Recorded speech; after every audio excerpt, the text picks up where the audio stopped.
Hello दोस्तों, राधे राधे, जय श्री कृष्णा। दोस्तों, आज हम आप लोगों के लिए विवाह का सुहाग गीत लेकर आए हैं। आप लोग वीडियो को लास्ट तक देखिए और जैसा भी होगा कमेंट में ज़रूर बताइएगा।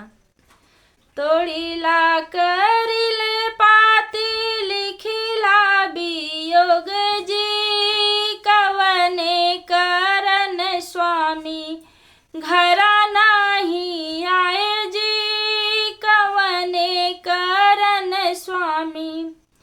नथिया गढ़ावत रहे विदिया भूलाने जी, एही रे करन धनिया घरा नाही आए जी, एही रे करन धना।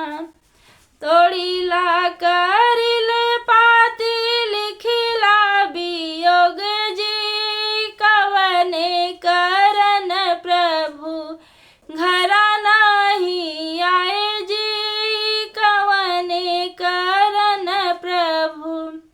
हरवा गढ़ावत रहे झुमका भूलाने जी, एही रे करन धना घरा नहीं आए जी, एही रे करन धना।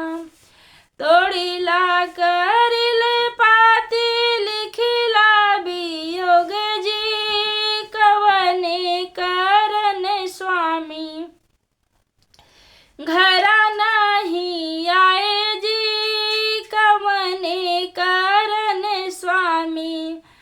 पायल गढ़ावत रहे बिछुआ भूलाने जी, एही रे करन धन घरा नाही आए जी, एही रे करन धना।